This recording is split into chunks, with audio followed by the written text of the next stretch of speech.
texto, eu já vos disse, se vocês vierem aqui para fazer o texto, então digam lá, o que é o Holocausto? O que é que vocês sabem sobre o Holocausto? O máximo que pode acontecer é vocês reprovarem o texto, não acontece mais nada. Já me disseram, era o quê? Foi uma situação de Segunda Guerra Mundial em que os nazistas entraram na Guerra. Agora com os judeus. E as vítimas do Holocausto só foram os judeus? Não. Sabem mais vítimas? Homossexuais, negros, sim. Sim. Ciganos. Mais. Prostitutas. Mais deficientes mentais. Testemunhas de Jeová. Opositores políticos ao próprio regime nazi. Uma série deles. Que a sociedade, sim, considerava que era pernicioso para o projeto deles de regeneração. Vamos só esperar mais um bocadinho para chegar os vossos colegas da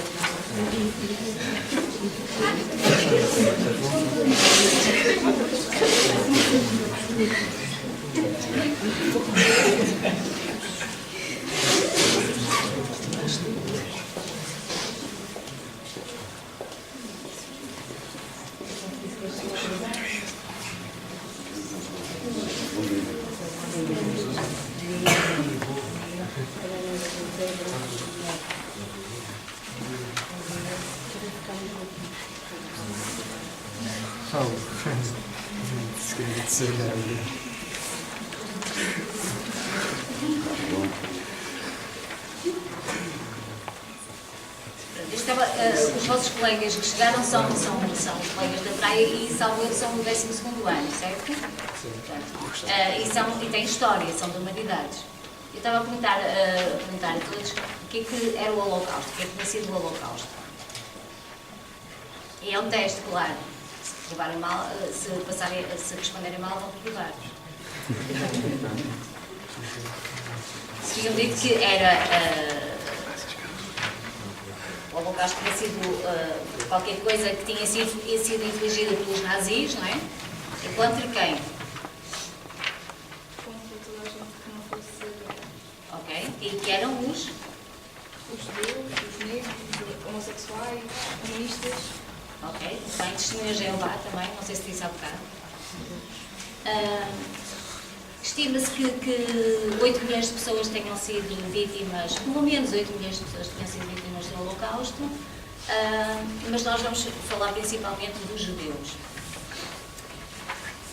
E também se estima que 2/3 da população europeia judaica tenha sido exterminada durante este tempo. Eu queria começar aqui por este cartaz. Estes cartazes, deixamos dizer-vos que foram comprados no Yad Vashem. Sabem o que é o Yad Vashem? É um museu israelita que celebra a memória das vítimas do Holocausto e pretende dar um rosto a cada vítima. Porque eu não sei se vocês sabem, quando as pessoas iam para os campos de concentração, recebiam um número. Portanto, perdiam a identidade e recebiam um número.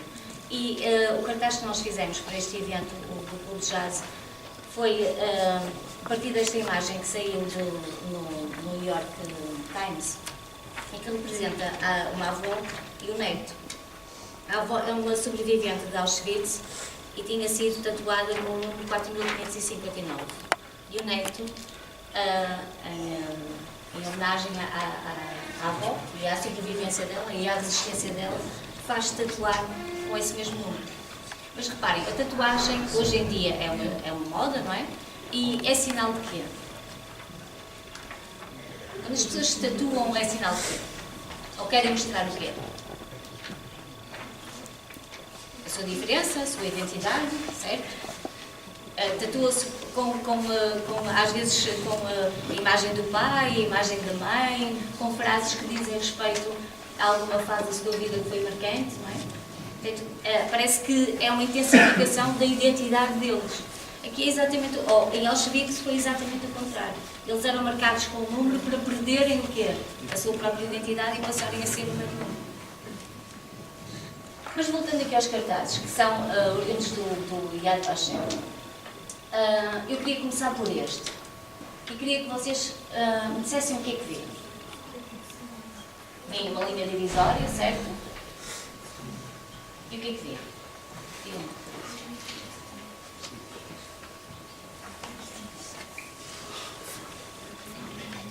O máximo que pode acontecer é vocês reprovarem todos, pronto. Aqui temos um livro lindinho, são todos crianças, certo? Aqui está um livro lindinho, todo que bordado, bem vestidinho, certo? E aqui? E aqui? Temos um menino, não sei se calhar até tão lindinho quanto o outro, mas menos bem vestido, há aqui um certo caos, há aqui uma certa sujidade, aqui há mais claridade, aqui há mais escuridão. Pronto. E porquê que eu começarei por aqui? Porque nesta situação do Holocausto, que foi pensado, que foi planeado, há esta ideia de criar uma linha divisória entre um nós e um eles. E isto, que parece irrelevante, foi essencial para o que veio a seguir. Os psicólogos da área da psicologia social vêm-nos dizer que basta introduzirmos esta linha divisória entre um eles e um nós para criar esta divisão e este lado discriminatório.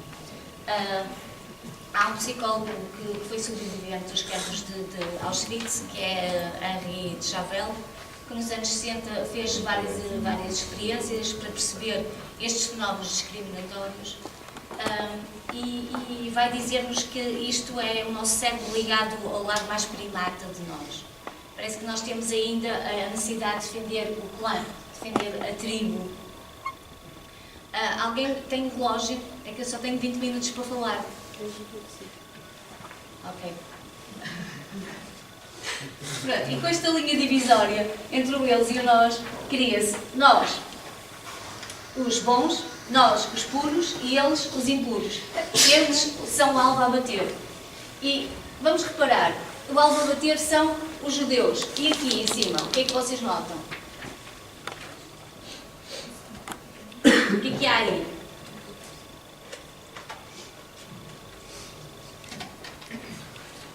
Quem é este homem assim, forte? O que é que será este?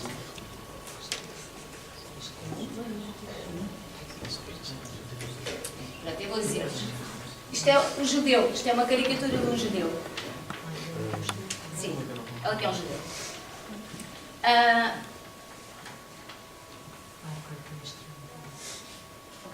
E porquê que há aqui esta caricatura e porquê que ligo este cartaz a este?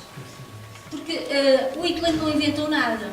Já existia este sentimento antissemítico. O que é um sentimento antissemítico? É o ódio ao judeu. O judeu parece que levou sempre com as culpas de ter sido o povo que conduziu Jesus à condenação da morte. E o judeu é sempre visto como algo de suspeito, e a religião católica tem muitas culpas nessa origem do antissemitismo, porque no seu ensejo de universalização e de se criar como religião de Estado, fez sempre das outras religiões e dos outros algo de inferior e algo de menor. E há vários massacres, mesmo em Portugal. Em Portugal houve o massacre de 1506, o massacre de Lisboa, e dizem que eu tenho que acelerar.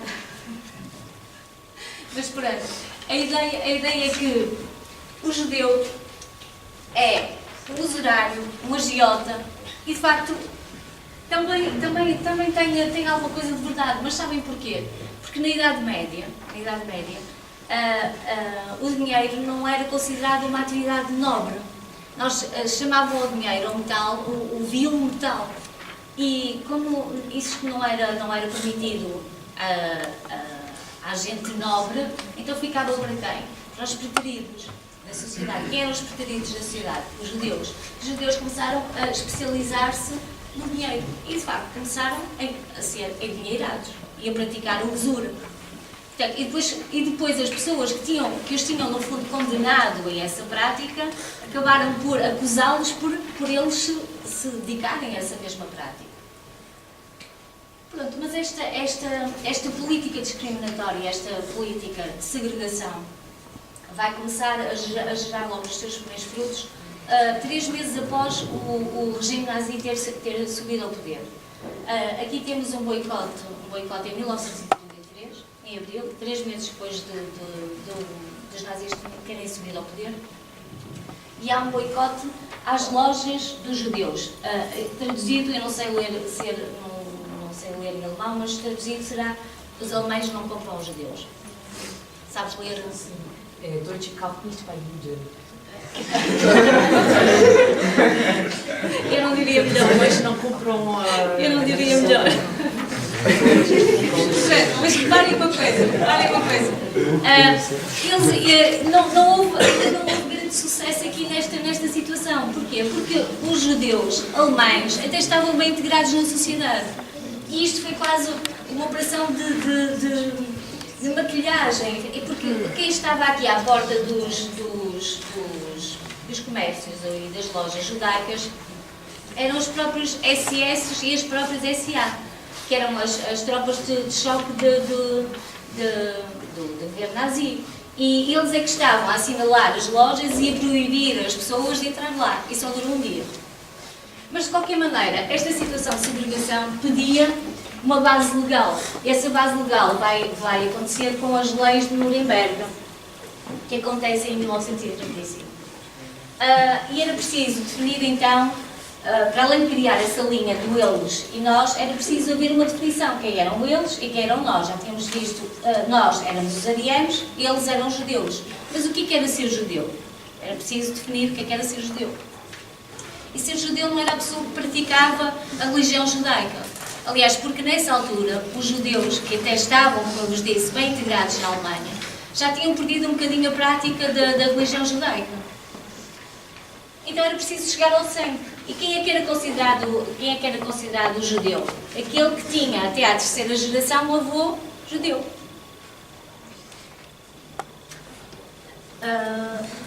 E foram criadas essas leis, agora que digo um bocadinho, essas leis de Nuremberg, que vão legalizar essa linha discriminatória e essa política de segregação. As leis de Nuremberg vão ser criadas em 1935 e têm duas redações, duas versões, digamos assim.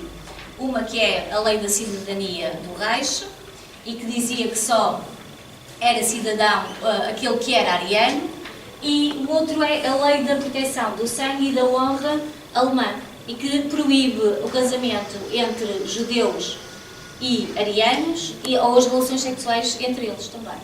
Aqui em cima nós temos uma mulher que supostamente foi casada ou teve relações sexuais com um judeu e é vítima de humilhação pública. Chamam-lhe, eu vou ver aqui a legenda em espanhol, em castelhano, porque percebo melhor. Sou uma cerda, quer dizer, sou uma porca, uma drogada, uma degradada. Portanto, e isto porquê? Porque ou foi casado ou manteve um relacionamento sexual com um judeu. E aqui, vocês já podem ler, o que é que acontece aqui? É um banco que é apenas para os judeus. É um banco só para os judeus, não é? E, mais uma vez, o que é? Esta política de segregação a atuar. E a mulher com vergonha dessa própria política. Aqui, tem que acelerar, Luís. Sim, tens 7 minutos.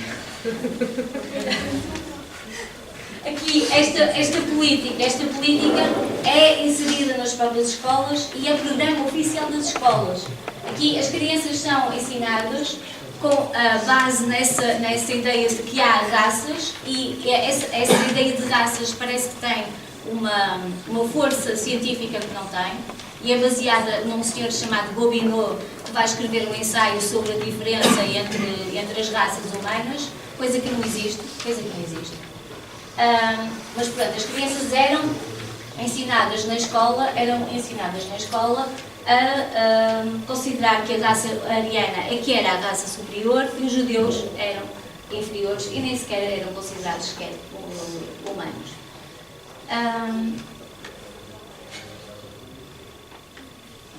E isto, volto a dizer,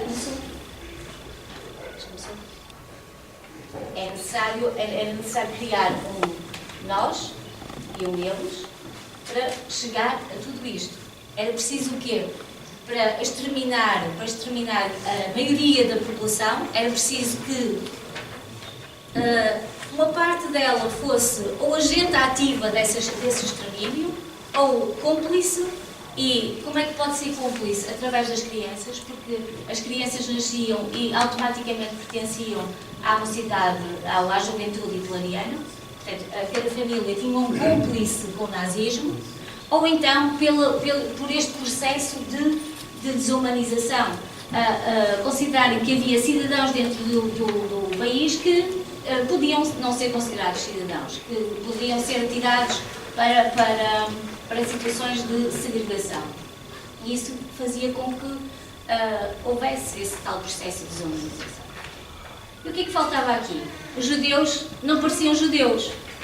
Era preciso que os judeus andassem com uma estrela que dissessem, que nem todos os judeus tinham cara de judeu, porque havia judeus com olhos azuis e branquinhos e por aí fora. Então era preciso designá-los e começaram a usar a estrela de David. Para quê? Para mais facilmente a outra população, o nós superior, poder humilhar o eles inferior. Isto que este boicote económico que tem pouco sucesso, vai conhecer um grande sucesso da Noite de Cristal. A Noite de Cristal deu-se em 1938 e o regime nazi quis fazer parecer que era uma reação espontânea da população relativamente e contra os judeus. Mas não, isto já estava pensado e foi um aproveitamento de um ato de um jovem de 17 anos que assassinou um diplomata francês, alemão, e o Joseph Goebbels, que era o ministro da propaganda nazi, resolveu aproveitar, serviu-se dessa boleia para quê? Para criar este pogrom. Pogrom é uma palavra russa que mostra que o antissemitismo não era próprio só dos alemães, estava bem distribuído, a palavra era russa, e os pogroms o que é que faziam? Era uma destruição maciça. E ficou a ser conhecida pela a noite dos cristais, ou noite de cristal. Porquê? Porque eles partiram todos os vidros, e não só os vidros, mas daí a designação, de sinagogas, de hospitais, de lojas, e vejam a diferença. Enquanto ali houve uma tentativa, e durou um dia, e foram as autoridades, aqui já houve essa destruição toda. Portanto, estas sementes discriminatórias começaram a colher fruto e começaram a ter consequências mais devastadoras. Isso também se entende, porque às vezes esquece-se, mas como é que uma pessoa conseguiu subjugar um povo inteiro? Amanhã tem muita gente, como é que as pessoas foram nessa conversa? Só que às vezes, eu sou do alemão e às vezes eu tenho que explicar, mas porquê é que eles entraram, professora? Muitas vezes era uma população que também estava carente, porque eles estavam em crise económica. Sim, mas os judeus também estavam em crise. Sim, mas apesar de tudo estavam melhores, lá está, porque tinha tal dinheiro, as lojas, e tudo bem, e os alemães não tinham. Então, muitas vezes o que acabava por acontecer era que os alemães culpavam a crise económica aos judeus. Os judeus eram isso também, mas isso rosa também porque já havia esse antissemitismo, que tem raízes que vêm do cristianismo e do catolicismo que se quer manter sempre como religião de Estado, a partir do século IV, quando o Império Romano o reconhece como tal. O tempo está a chegar ao fundo. Que tempo é que me dás, mãe? Pai, já estou a ofegar, parece que estou a fazer 5 minutos. Não consigo. Olhem, pronto, isto cada vez, este processo vai sufocando cada vez mais os judeus, vai destruindo as lojas, vai confiscando os bens. Há uma senhora que escreve, que foi bailarina e escreve um livro, Tempo para Falar, que é Ellen Lewis, e que diz que os judeus eram tão... os nazis eram tão mesquinhos e tão perversos que confiscaram os bens, mas não confiscavam sempre só os bens maiores. Eles confiscaram-lhes até os animais de estimação. E porquê que lhes levaram os hamsters, os peixinhos, os pássaros nas gaiolas? Que necessidade é que houve de fazer isto? Porque, a par deste extermínio que nós poderemos ver, que é físico, havia uma tentativa de extermínio que era, nós podemos dizer que era moral. Eles pretendiam também destruir, pela humilhação, destruir os judeus. E porquê? Também para os tornar mais facilmente manipuláveis e menos resistentes, mais fracos, e para o poder deles ser maior. Pronto. Aqui, deportação. Alguém sabe dizer o que é deportação? Isto é, os alemães pediam aos próprios países que ocupavam ou que estavam alinhados com eles que mandassem, que expulsassem os judeus que estavam nos seus países. E isso é que é deportação. E só um país é que se negou a entregar os seus judeus aos nazis, e foi a Dinamarca. Portanto, passando. Chegavam os judeus de vários países, e onde é que eram metidos? Em guetos.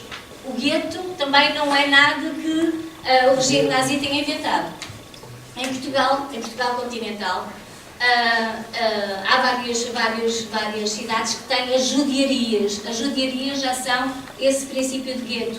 É um sítio onde estão concentrados os judeus e não podem sair daí, e à noite até às vezes são fechados. E posso dizer-vos que no gueto de Varsóvia concentravam-se nos quartos 20 e tal pessoas. Num quarto estavam concentrados 20 e tal pessoas. As pessoas tinham que sair de dia, se estivesse a nevar, se estivesse a chover, para quê? Para que as outras pessoas pudessem dormir e descansar um bocado. Essa concentração das pessoas no gueto também foi muito importante, porque foi muito importante para esta solução que os nazis tinham para os judeus, que era de os exterminar, porque muita gente morreu nos guetos.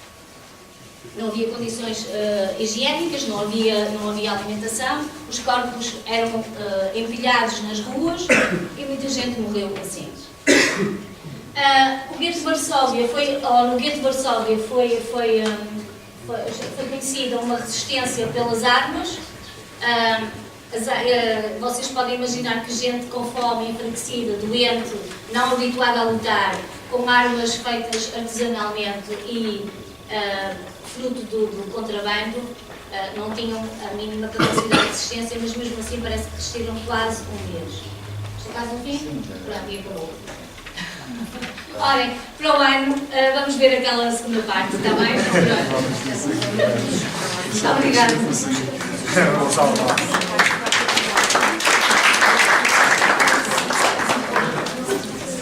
Fiz o meu maratona.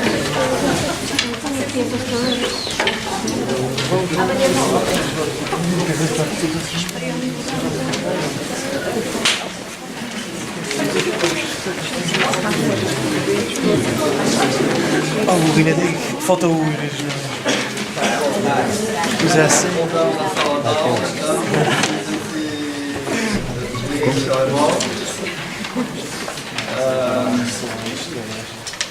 Na República Checa, em Terezín, neste momento está a 1 grau. Isto estão em 13. É em frio, sempre em frio, cheio de frio.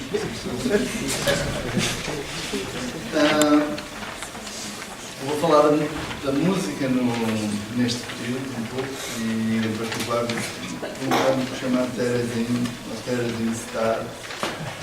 e vou tentar dizer tudo em 20 minutos. Só tentar, não assim. Uma vez perguntaram ao Robin Williams, quando ele foi à Alemanha fazer trabalho,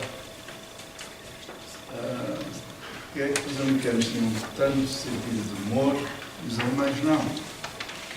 E ele respondeu-lhes, já pensaram como é que pode isso resultar do facto de vocês terem eliminado todas as pessoas com sentido de humor.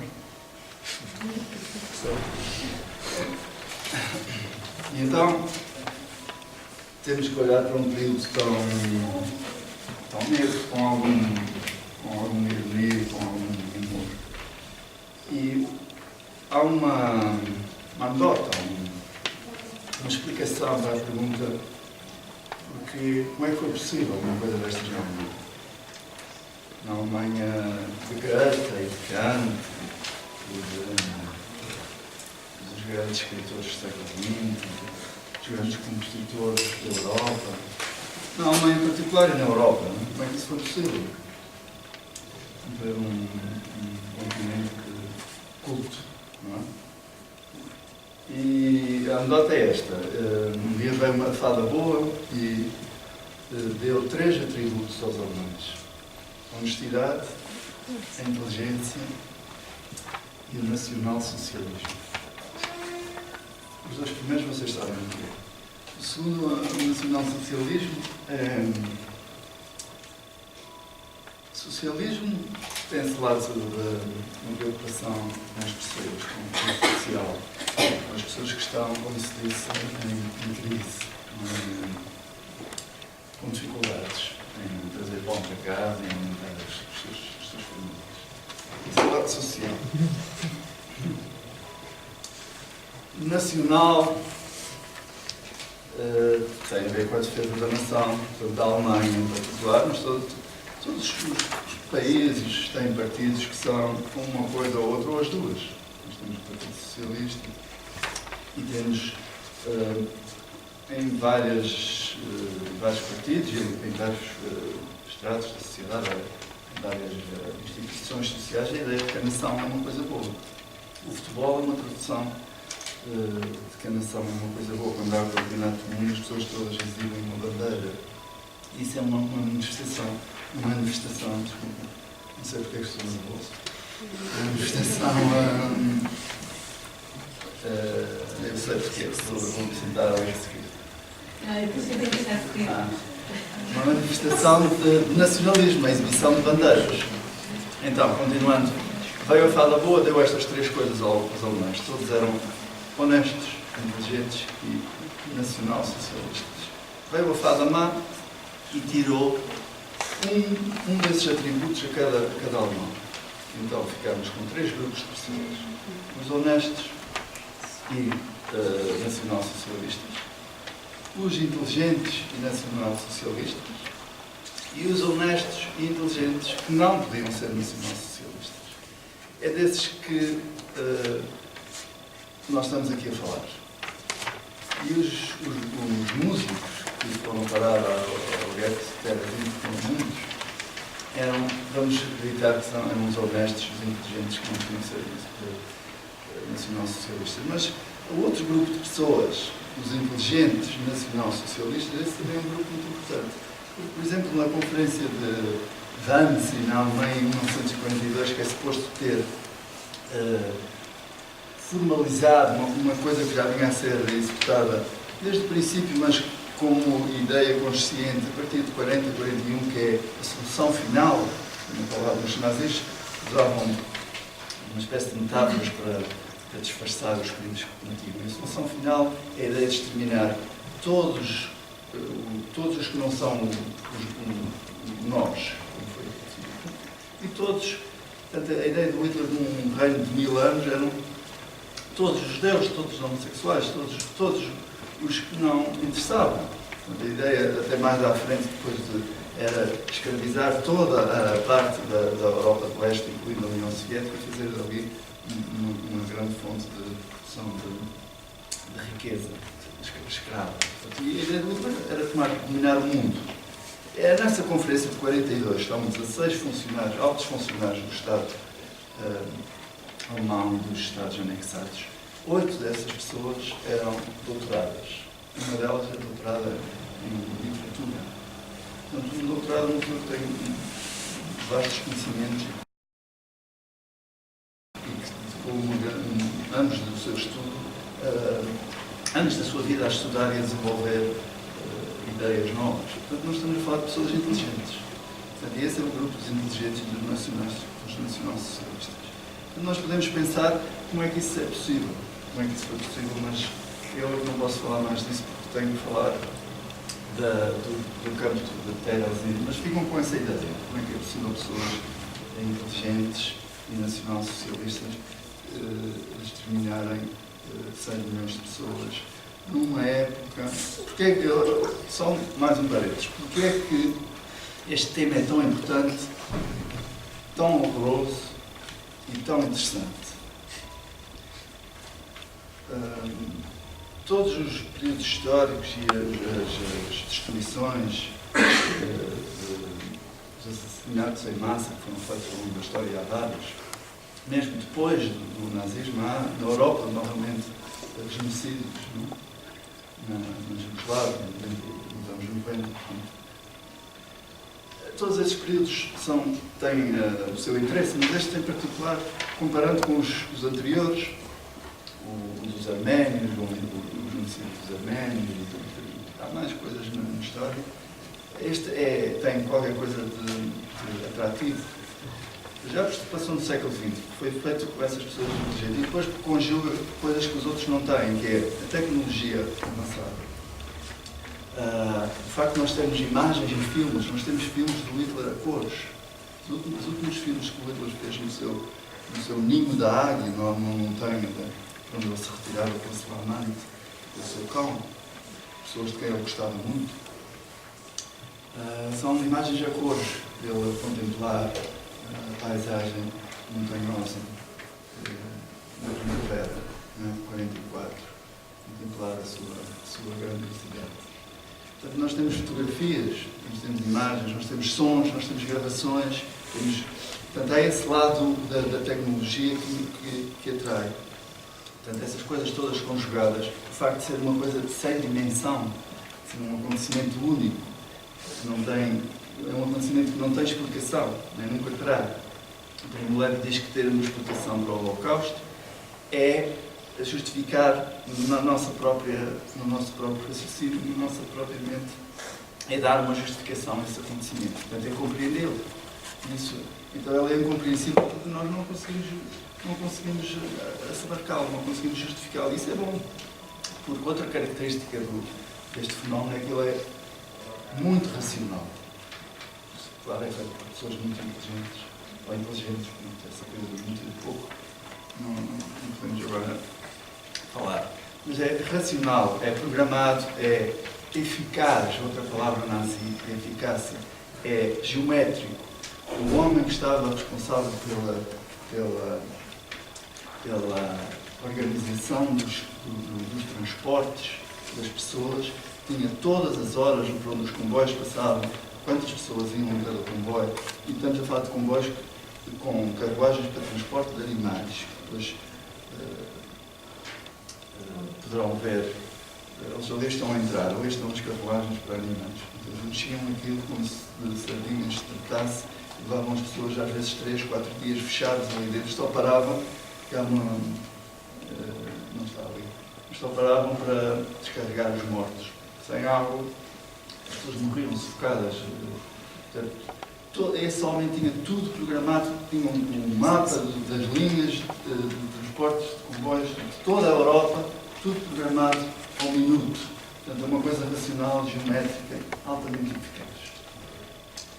Em 1938, o Hitler faz um acordo, que é chamado Pacto de Varsóvia, onde diz o seguinte: eu não vou meter-me com uma parte da República da Checoslováquia, que nós agora chamamos de República Checa, que conferiria a Morária, e não vou meter-me com isso. Nós fazemos um acordo, vocês passam a seguir as nossas regras, e essa zona, que era uma zona que estava em disputa desde a Primeira Guerra Mundial, não vou meter-me com as pessoas que estão lá. E o que aconteceu foi que muitas pessoas alemãs, porque muitos judeus alemães, para fazer então a separação, porque aquelas pessoas estavam na Alemanha há 300 anos, os judeus da Alemanha. Outra pergunta que nós tínhamos que fazer, não podemos responder, mas é porquê os judeus, porquê os alemães, não é porque os judeus, pessoas que estão na Alemanha há 300 anos, são alemães, são os filhos dos filhos dos filhos. Muitas delas eram casadas com pessoas não judias. É o caso do músico que nós vamos falar aqui, que esteve nos Ghetto Swingers, o Schumann, que nós queríamos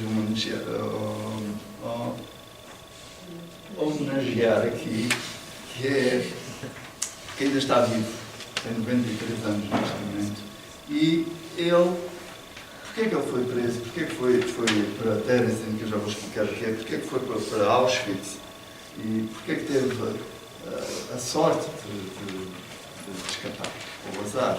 Eu não lembro de discutir os que ficaram, os que sobreviveram a este horror todo, começou em 33, num horror de 12 anos, se foram os bons, se foram os melhores, se foram os que deviam escapar, ou se foi o contrário, se os melhores foram aqueles que morreram. E esse homem era, o que é que ele fez? O que é que estas pessoas fizeram? Fizeram nada, todas as pessoas inocentes. Esse homem, a razão pela qual ele acabou por ser preso é porque a mãe era judia e a mãe era casada com um alemão não judeu. Foi isso que ele fez. Estão a ver? Portanto, a preocupação, a racionalidade do fenómeno vai ao ponto de dizer os alemães que não são judeus, mas são casados com judeus, também têm que seguir. Também há lugar para eles nos comboios. Não estamos a falar de uma etnia que não está integrada. Não estamos a falar disso. Estamos a falar de pessoas integradas, mas ao mesmo tempo pessoas que têm uma história de perseguição de séculos. Não é? Muito bem. Então, Terezin. Claro que o Hitler disse isso, mas não fez nada disso. Logo em 1939. Mas isso é para dizer que quando ele criou essa área mais ou menos neutra na República Checa, os judeus o podiam, porque essa coisa que os judeus eram todos ricos não é verdade. Havia muitos judeus pobres, sobretudo na Europa do Leste, sobretudo depois da Polónia para lá.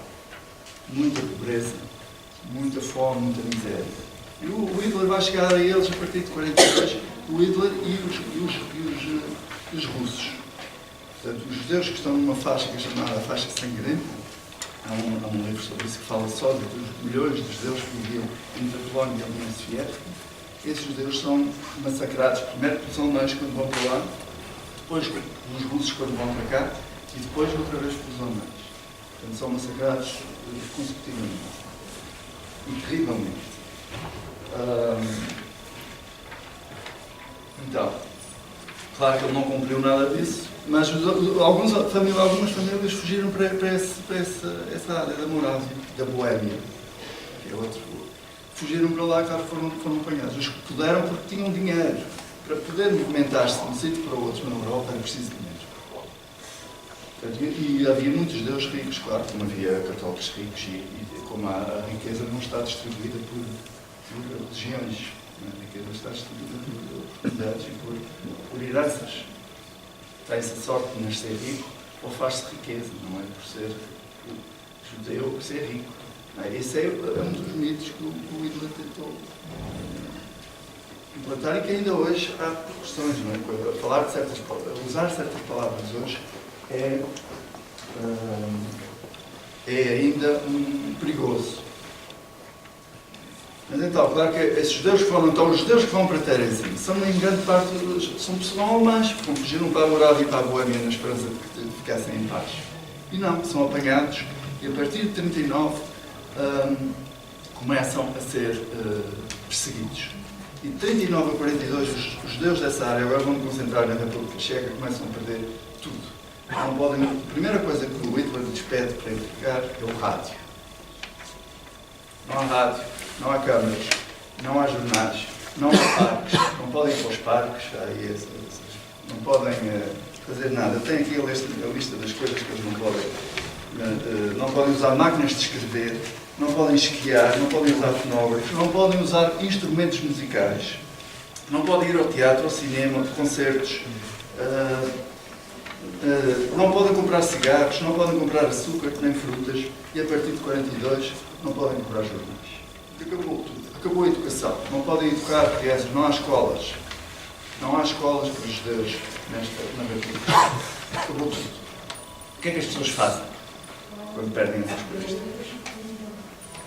O que as pessoas fazem é resistir. Uma palavra muito importante no estudo do Holocausto é a resistência. Também poderíamos falar muito dela, mas vamos avançar. Estamos a falar de pessoas nesta área geográfica para cá, e a música erudita é uma coisa tão importante quanto comer e beber. E, portanto, são pessoas que vivem da música, chegam a casa e tocam uma peça de Beethoven, uma peça de música, uma peça de Haydn.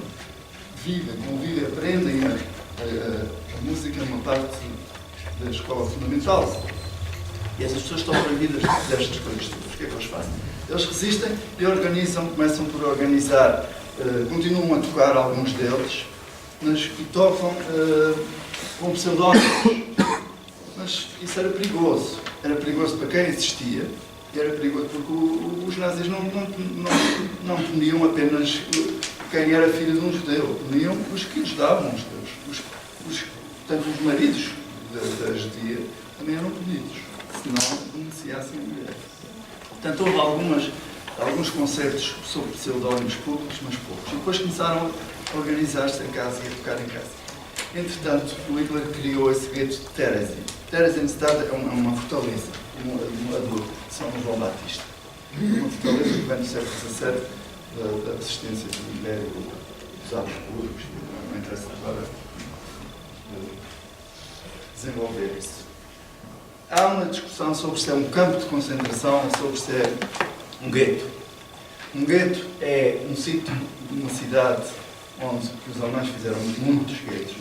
Portanto, só para vos dar um número, os campos de concentração que se supõe, eu não tenho uma lista definitiva de quantos foram na Europa, mas supõe-se que sejam mais de 10.000 campos de concentração.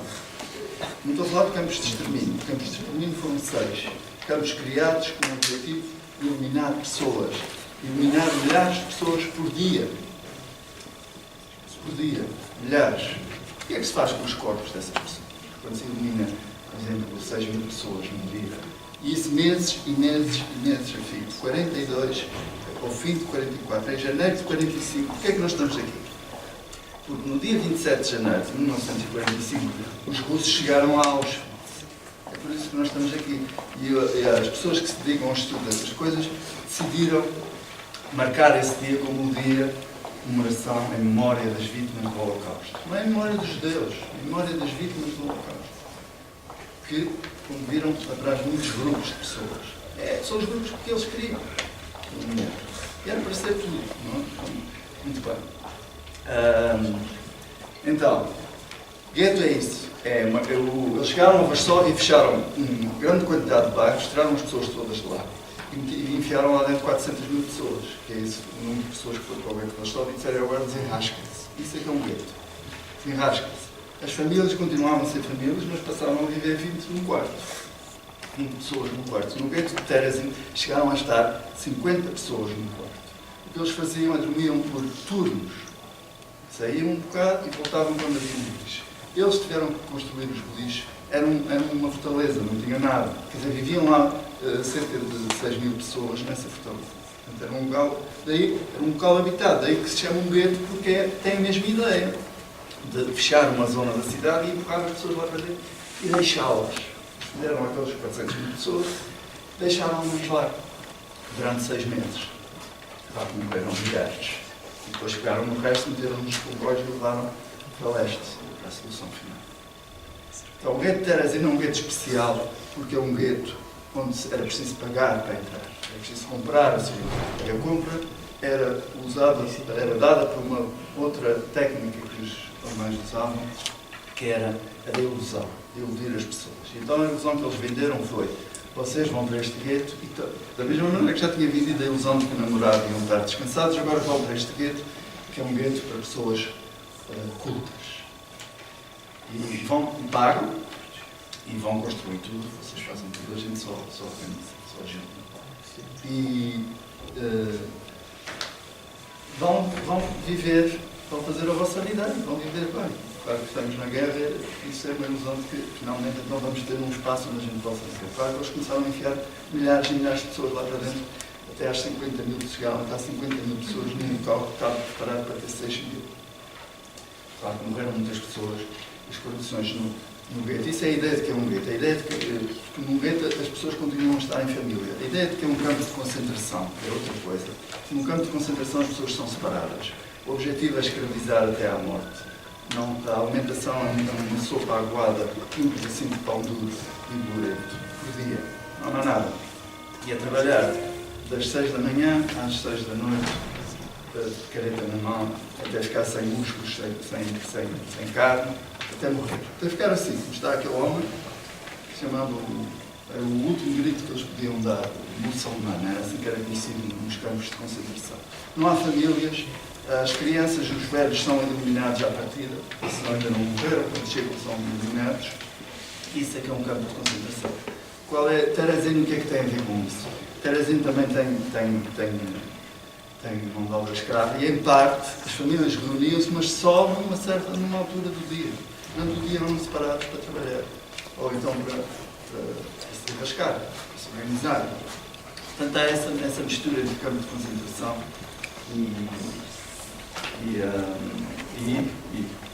bem, então agora 5 minutos, não? 5 minutos? Vamos embora. 5 minutos para acabar falar então. Música, gente culta no gueto de Terezin. Muitos artistas, muitas crianças, 15 mil crianças no gueto de Terezin. A história das crianças no Holocausto é uma história terrível. Terrível. Além de serem todos inocentes, porque é que se faz isso a crianças? O que é que se faz com as crianças? Então, os judeus arranjaram maneiras de educar as crianças onde a educação era proibida.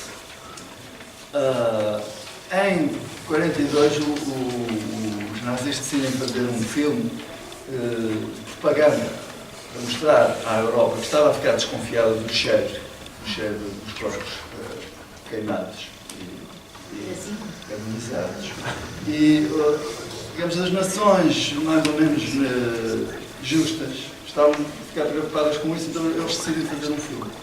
E esse filme é um filme de propaganda. Então eles usam o gueto de Terezin para fazer esse filme de propaganda. Podem ver o filme que partes estão no YouTube, nunca chegou a ser mostrado. E também, então fazem aquilo que chamam o embelezamento do gueto de Terezin. E fazem uma fachada com cenário e põem as pessoas a dizer que, as criancinhas a dizer para a televisão: mais sardinhas não, senhorita, mais sardinhas não, estamos fartos de comer sardinhas. Quando nunca tinham comido sardinhas, desde que tinham para ali. E põem a música a tocar e filmam as pessoas a fazer jardins e hortas, tudo falso. É interessante ver a cara das pessoas a ser filmado. E põem um judeu a fazer esse filme, um realizador de cinema que tinha participado num filme do Marlene Dietrich, nos anos 30, que é o Anjo Azul, do clássico, que está lá. E põem os ghetto swingers a tocar. O Coco Schumann, quando esse tal homem, cujo problema dele era ter um homem judia, foi parar ao gueto e logo no primeiro dia chegou lá, encontrou músicos e disse que tocava. Então puseram a tocar e agora passamos para as músicas que vocês têm aí, que nós vamos tocar a seguir. Mas eu posso fazer uma pergunta? Falou em resistência. Eu falei há bocado das poucas resistências animadas que tem sido feito pela Sóbria. E como é que a música veio uma resistência?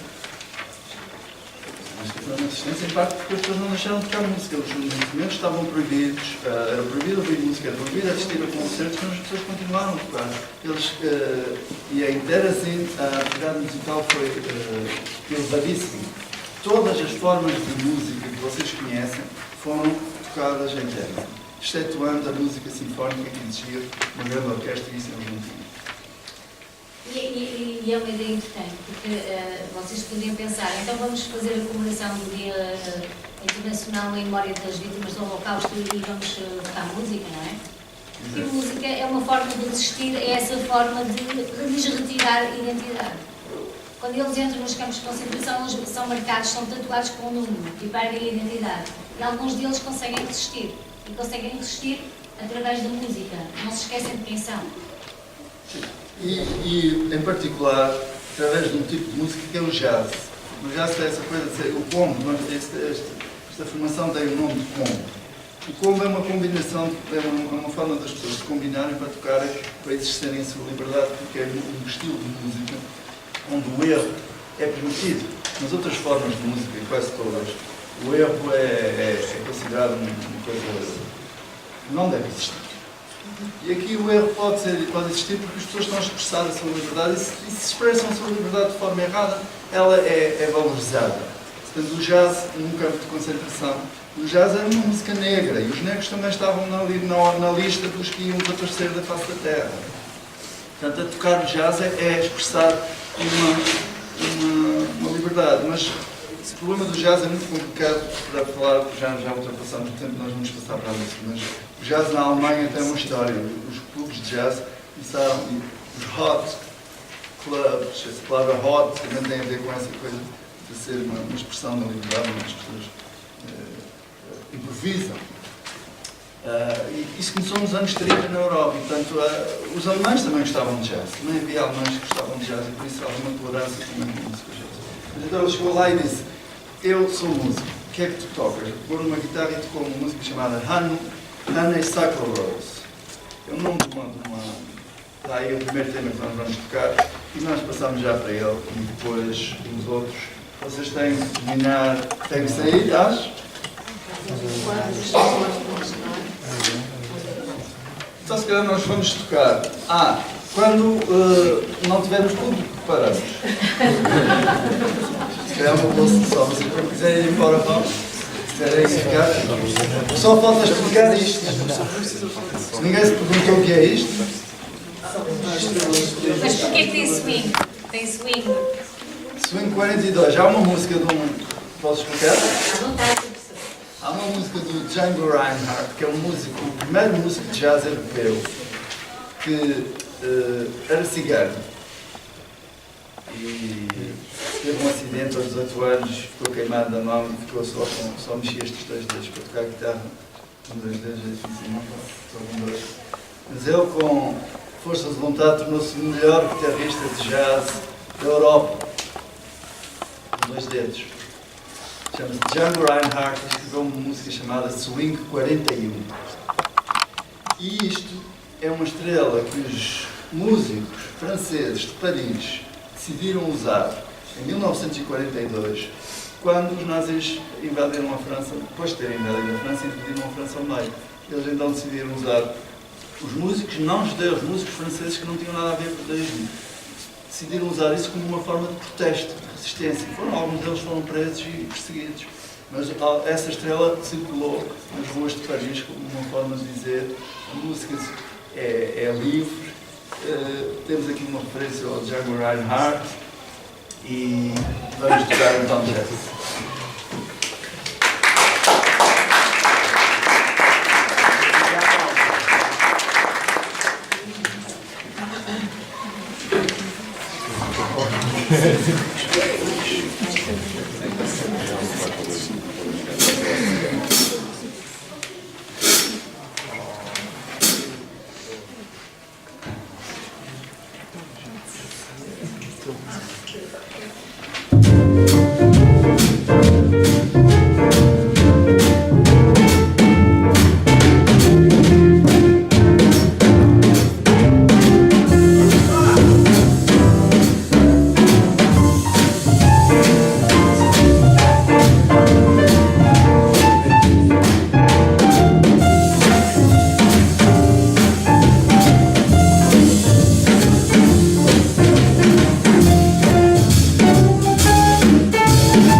Eu sou o dono.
Obrigado.